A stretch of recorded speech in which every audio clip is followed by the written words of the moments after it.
And isn't it ironic? Don't you think? That of all weeks, multicultural round has been selected to occur this weekend in the NRL. A weekend where the NRL wants everybody to be stronger together. Well, as far as I'm concerned, it's rivalry round this weekend. Have a look at the friggin' draw.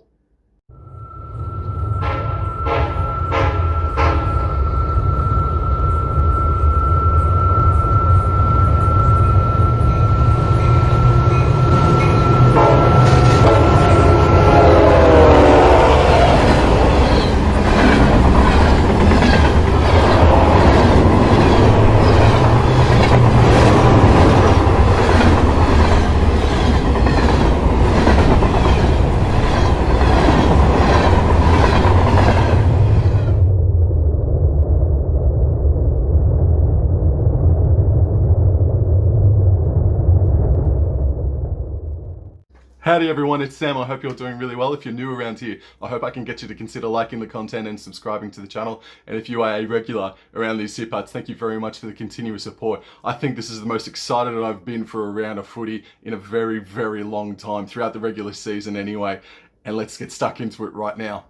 Round 3 of the 2022 NRL season kicks off on Thursday night from WIN Stadium in Wollongong. The St George Illawarra Dragons host the Cronulla Sharks. This is the 106th edition of the Great Southern Derby between these two sides, local derby, and the ledger stands at 54 wins to St George, 48 wins to Cronulla, and there's 3 draws mixed in there as well. This is Cameron McInnes's first game against his old club, but the Cronulla Sharks as well have won 5 of the past 6 encounters between these two since 2019. Josh Kerr is set to play his 50th match, and Matt Moylan is set to bring up a big milestone, his 150th match occurring this Thursday night in Wollongong. Last week, the Dragons considered themselves unlucky, but I don't think they were robbed in any way. It was just one of them nights where the calls just didn't go their way in any way, shape or form. But boy howdy, they got close to beating Penrith Panthers, who became even more undermanned as the game went along. And the Cronulla Sharks won arguably the game of the year so far at Shark Park against the Parramatta Eels in a really tight affair, scoring a try pretty much right at the death, essentially. In team news for the St George Illawarra Dragons, there are 2 omissions compared to last week. George Burgess, for obvious reasons, is out, and Andrew McCulloch, who I believe dislocated his elbow, he's out. So therefore, Moses Mbai is going to be wearing the number 9 jersey on his back. Tarek Sims starts in the lock position instead of coming off the bench, I think it was, as it was last week, but he'll have number 13, not jersey 20, on his back. And the interchange bench for the St George Illawarra Dragons reads, Jack DeBellin has been demoted to the bench, Josh Kerr, Jackson Ford, and Jack Gazzeski. I would have thought that maybe young Sullivan could have forged his way, but he hasn't even been named on the reserve list, so that's a bit of an interesting one from Hook. In Cronulla team news, Ronaldo Mulitalo suffered a head knock last week against Parramatta, and he's out for this weekend. So the back line for the Cronulla Sharks reads Siona Katoa, Jesse Ramian as one pairing on one side of the paddock, and on the other side of the paddock is Connor Tracy and Matt Ikavalu. Teague Wilton is suspended as well for a late hit, I think it was, so he's out for this week and potentially the next couple of weeks. And then the interchange bench reads Aidan Tolman, Cameron McInnes, and Braden Trindle comes back from a couple of weeks of suspension as well. And Andrew Fafita finds himself with jersey number 17 on his back. The local derby has been all Cronulla over the past couple of seasons, and with just the recent news that George Burgess has been charged by police for sexual assault or something of that nature as well. And I don't think Moses Mbai is the answer, to be honest. I think I personally would be promoting young Sullivan to be starting, or at least coming off the bench in that hooking position. I think Cronulla would have gained some real confidence, getting the monkey off their back, getting their first win last week. And I'm going to tip the Cronulla Sharks in a really close game on Thursday night, somewhere between 1-12, up the Sharkies. Friday night footy features a double header, and game number 1 is live from Campbelltown Stadium. For the first time in 2022, the West Tigers host the New Zealand Warriors. This is a battle of the winless. West Tigers 0, Warriors 0. We're in round 3. This is a critical game that's come so early on in the season. The Warriors have won 3 in a row. The West Tigers haven't beaten New Zealand since round 2 of 2019. Ironically, that was at Campbelltown Stadium as well. Speaking of the Warriors' record at Campbelltown Stadium, New Zealand Warriors haven't won at Campbelltown Stadium since 2007. As a matter of fact, since 2007, they've visited the joint 5 times. The average losing margin for the club is 30 points or more, so it's half a graveyard for the club. In team news for the West Tigers, Jackson Hastings has been named in jersey number 6. He is going to the judiciary either tonight or tomorrow night to contest, to downgrade his charge. If he's successful, he'll only cop a fine, and he will be able to play in what would be or could be his 50th NRL match. And if he is unsuccessful, he will miss a few weeks. And James Tarmo comes back from suspension. Jacob Little returns from injury, and Luke Garner makes his 2022 debut for the West Tigers. So they actually, they're a lot stronger in my opinion than what they have been over the past few weeks anyway. And for the New Zealand Warriors, Ash Taylor has copped a hip injury. Therefore, Cody Nikorima, the yo-yo man at the moment, he is in at jersey number 7 with Chanel Harris-Tavita wearing jersey number 6. And besides that, that's the only one. Ben Murdoch-Masila still finds himself unluckily out, sitting in the reserve bench. Panic stations, it's round 3, but I don't care. It's panic stations for either side. I'm actually going to tip the New Zealand Warriors to win this one, to get their first win at Campbelltown since 2007. They got close to the Gold Coast Titans last week in what wasn't a great game of footy. There were plenty of errors, but they showed that they can still score some points, New Zealand Warriors, whereas the West Tigers, they are bolstered by some key ins, Little, Tarmo, and potentially Hastings. That's massive for him. And I think Hastings will be able to get off his charge, or at least downgrade it to just a fine. I'm going to tip the New Zealand Warriors, though. I think they'll have a bit too many points for him, but this is a flip of the coin game. I'm going for the New Zealand Warriors. And then the main event on Friday Night Footy is live from Accor Stadium. The South Sydney Rabbitohs host the Sydney Roosters. This is the first time since that fateful night where Latrell Mitchell collided with Joey Manu's face. So there could be a little bit of pepper in it, but I mean, Latrell Mitchell and Joey Manu have done nothing but downplay it. So, you know, but there's always so much history between these two sides.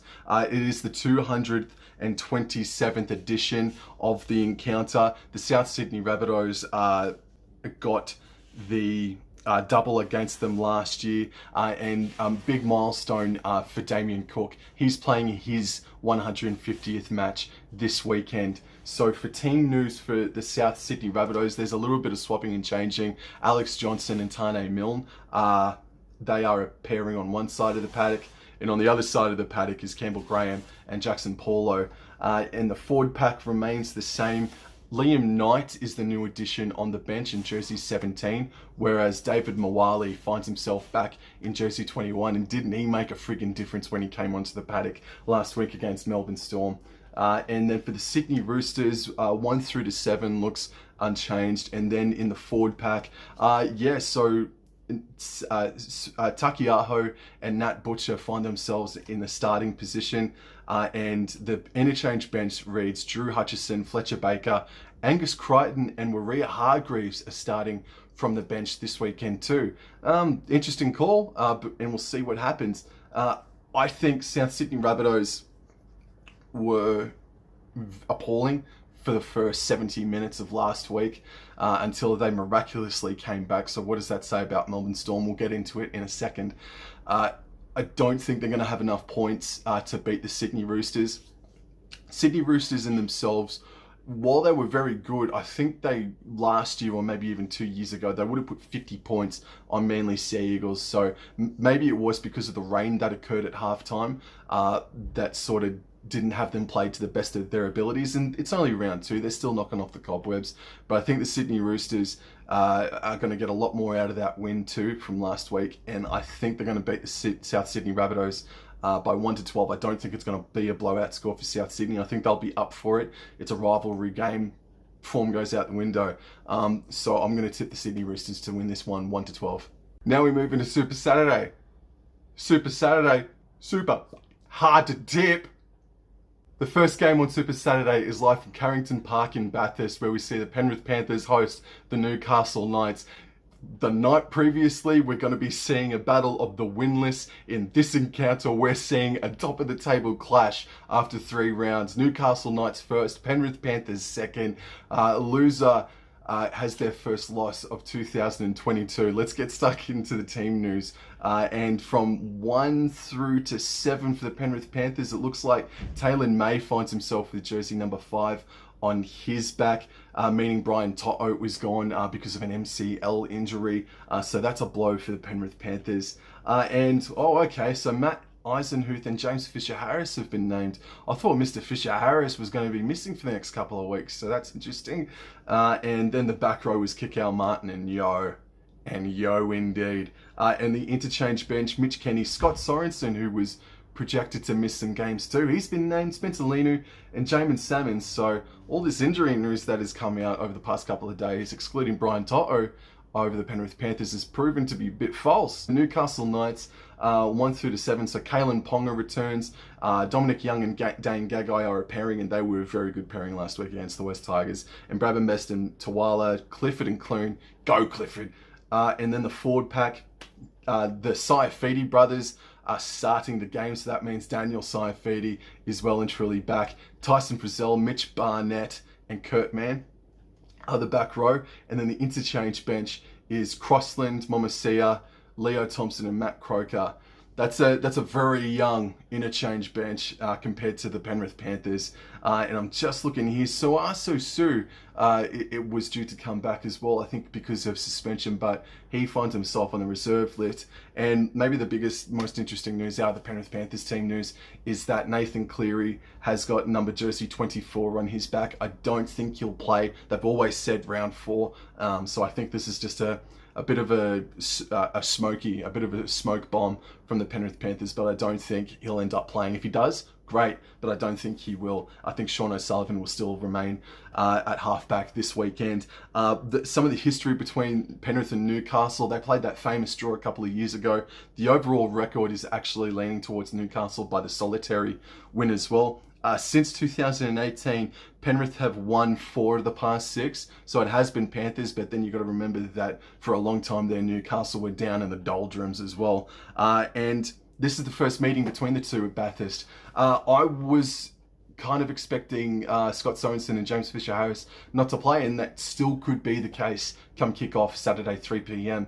from Bathurst. $4.50 about the Newcastle Knights. That's a lot of good value for Newcastle. Penrith Panthers, I'll say one thing about the Dragons. They made the Panthers look beatable last week, albeit without Nathan Cleary and an injured Brian To'o halfway through that game. I think this will be very close. I am very tempted to tip Newcastle Knights, but I'm going to play it safe. I'm going to pick the champions, the championship credentials of the Penrith Panthers, and I'm going to get them to win this one in a close one, 1-12. Number 2 is from Amy Park at 5:30. Melbourne Storm host the Parramatta Eels. Melbourne and Parramatta have played some really tough encounters over the past couple of seasons, and Parramatta have actually won 3 in a row, including a double, surprisingly, last year. The Parramatta Eels, though, they have not won in Melbourne since round 18 of 2017. So this is a battle between two sides that I have deep inside the top 5. A lot of people have inside their top 5, potentially premiership contenders as well. So going through the team news for the Melbourne Storm, who were not very impressive last week, I might say. Their first 20 minutes was very good, but then they just didn't come out of the sheds in the second half, and they should never have allowed South Sydney to get back into the game the way they did. Melbourne Storm's 1-7 looks to remain the same. So too with their back row. And that looks about it. That looks about it in news for the Melbourne Storm. And for the Parramatta Eels, Wonga Blake and Penasini are a pairing on one side. Opachik and Simonson are a pairing on the other. And then for the forward pack, nothing new there. Well, coming off the interchange bench is Wiremu Greg. I think he makes only his second or third appearance ever in first grade. Then Oregon Kafusi has been not demoted, but he finds himself with jersey 17, and Ray Stone is in jersey 16. So Jacob Arthur has been dropped from the side as well. They're going to need a big forward pack. I think this game is going to be another close one too. I'm going to tip the Melbourne Storm in this game. I think the Parramatta Eels will take them to the edge, but I think that in front of their home fans, I think that was a sort of like a small stage fright moment, still a small stage fright game for the Storm, and I'm going to tip the Melbourne Storm to win 1-12. And the main event of Super Saturday is live from GIO Stadium in Canberra. The Canberra Raiders host the Gold Coast Titans. This could be an absolute doozy of a game. Just going into the betting market now, the Canberra Raiders are $1.74 to the Titans $2.10. So that's a little bit of value for the Gold Coast Titans in my opinion. And in the recent meetings, overall, Canberra Raiders, they only have the one solitary win overall to put them in the lead in the head-to-head meetings between the two. And the last time that these two sides met was in round 16 of last year, and the Gold Coast Titans smacked them 44 points to 6 at around the 50-minute mark. Half of Canberra Stadium started looking for the exits. It was quite the scene down there in Canberra that night. So Gold Coast will want to try and remember that. I know it's a brand new season, and what happened last year, but there should be a little bit of confidence about the fact that they know that they can go down to Canberra and smack them. In team list news for Canberra Raiders, Josh Hodgson, his season is done. He's played his last ever game for the Canberra Raiders, which is so sad, and all the best to him in his recovery. The Canberra Raiders, they got spanked by the Cowboys last weekend, and they looked like they suffered from heat stroke. They looked like they knew that Josh Hodgson's season was done before it was even announced. They looked like a really sad team last week, if I'm being perfectly honest with you. But the Canberra Raiders of this week are going to be a completely different prospect for the following reasons. Nick Totrich, he's back, and he's partnering Matt Moko in the centres, and Jordan Rapana is back this weekend. He finds himself with jersey 5 on his back, and he partners Semi Valame. Brad Schneider too, he's back after a week off with COVID, and then the forward pack look the same. Matt Frawley is in jersey number 14, and that's pretty much it. So Sebastian Chris and Adrian Trevelyan drop out of the side for the Canberra Raiders. And then for the Gold Coast Titans team news, no, there's no Jermaine Osako. Just today, Jermaine Osako was meant to be going to Parramatta, but he's staying in Queensland, and he signed with the Gold Coast Titans, which is a strange signing if I'm being honest, and I am. So from 1 to 7, they remain the same, the Gold Coast Titans. In the forward pack, 8 through 13, they remain the same. David Fafita, third time's the charm, mate. I think you need to go searching for the ball, and the ball needs to go to him as well. But David Fafita needs to strike this weekend if Gold Coast Titans are going to go down to Canberra and get the victory. And the interchange bench reads Will Smith, Sam Lasani, who is a gun, and Jamin Jolliffe and Kevin Proctor. This is going to be such a tight game. I think the Canberra Raiders are going to be amped up for Josh Hodgson.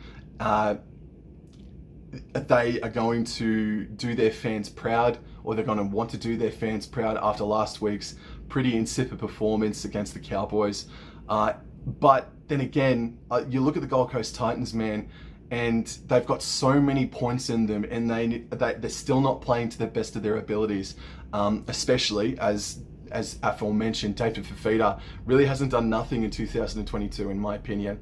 I think the Gold Coast Titans can have enough points to beat them, but they did show last week against the Warriors, the Gold Coast, that they still suffer from lapses in concentration, and they're going down to a joint where, yeah, they won last year, but they still find relatively difficult. They've had some pretty big beatings down there, and it's just so weird because the Canberra Raiders, they've been one of the more impressive sides from the trial one through until last Saturday night. And I think that's going to be the Jekyll and Hyde Canberra Raiders for 2022. Honestly, they might be the Jekyll and Hyde side for 2022. I'm actually going to tip the Canberra Raiders. I'm not going to tip the Gold Coast, even though there is value in the tip for the Titans at $2.10. I think the Raiders are just going to, I think they're going to find some fire. I think they're going to get some spark and do it for their fans, do it for Josh Hodgson. And they're going to give a better account of themselves this weekend. Canberra Raiders to win a thriller, and I will be there again, so I'll be there vlogging, and Mr. BKR Sport will be there too, so maybe some mega powers do collide this weekend. So yeah, Canberra Raiders to win 1-12. Last game of round 3 is from the newly minted 4 Pines Park. The Manly Warringah Sea Eagles host the Canterbury Bankstown Bulldogs, and it's not very pretty reading for the Bulldogs when it comes to trips to Brookvale over recent seasons. Round 24, 2017 was the last time they even beat Manly, and that was at ANZ Stadium. The last time that Canterbury Bankstown actually won out at 4 Pines Park was round 1 of 2016. So it's a long time between drinks so far as victories go for the Canterbury Bankstown Bulldogs at Brookvale Oval. This is obviously the debut of the Centre of Excellence, the brand new stand that is going to be featuring on the left-hand side of the screen. If you're watching the game on the left-hand side of the screen, there's going to be a massive new stand, and Brookvale deserve it. I'm really excited to see how it looks on telly, and I imagine she'll be a sellout out there at Brookvale Oval. So let's go into team news now for the Manly Warringah Sea Eagles, and 1 through to 7, as it has been for the first 2 rounds for Manly, it's unchanged. For the forward pack, Sean Keppie starts the game with jersey number 8 on his back, and that's the only change on the forward pack. And then the interchange bench reads Walker, Lawton, Davey, and Taniela Paseka. And then Tofafoa Sipley, man, he's a good player. He should find himself in the jersey in the next couple of weeks again. And then for the Canterbury Bankstown Bulldogs, man, they showed a lot of pepper last week. They played arguably in the game of the round, or maybe even game of the year last week against the Brisbane Broncos, and they were unlucky to go down. But there's some signs of improvement. So with the Canterbury Bankstown Bulldogs, they're still per the program from last week, 1 through to 7. And then the forward pack is the same, 8 through to 13. And the interchange bench is relatively unchanged. Yeah, that's it. So both sides who lined up last week are lining up this week by the looks of things, man. The question I have for the Bulldogs this weekend is how good can Ockenbaugh and Burns defend? Because off the top of my head, I believe all their tries this year have come down that side of the paddock for the Bulldogs. And Ockenbaugh is lining up against Ruben Garrick, who was the highest point scorer for last year, and you imagine Tom Turbo will be looking for Ockenbaugh and Braden Burns throughout the game. This is a must-win for the Manly Warringah Sea Eagles. They have to win this one, and I think just if they lose, it's a worse situation than what it was last season, in my opinion, especially the fact that Tom Trbojevic is there. But I don't think it's going to happen. I think this won't be a blowout score, but I think Manly will win by 13 plus, something like a 14, 16 point victory over the Bulldogs. And I think the Bulldogs will score a try or 2 at 4 Pines Park. But in any event, I'm going to tip the Manly Sea Eagles to win this one by 13 plus. Ladies and gents, that's it for me. Thank you so much for tuning in once more. This is rivalry round as far as I'm concerned. The Great Southern Derby, the Forex Derby, the Heritage clash between Easts and Souths, and then the top of the table clash with Penrith versus Newcastle, that's juicy, and then Tigers Warriors, both winless, both needing a victory. And then the other two, to 3 clashes as well are all so intriguing in their own right. It's a huge round. Cannot wait for it. Hope your team wins on the weekend, except the Brisbane Broncos. And I'll see you on the next video, which is coming out the same day. It's my live preview with Always Brisbane Broncos and Blade Runner Cowboy 2049. Thank you very much for your time, and have a very nice week. Go the Cowboys. Adios.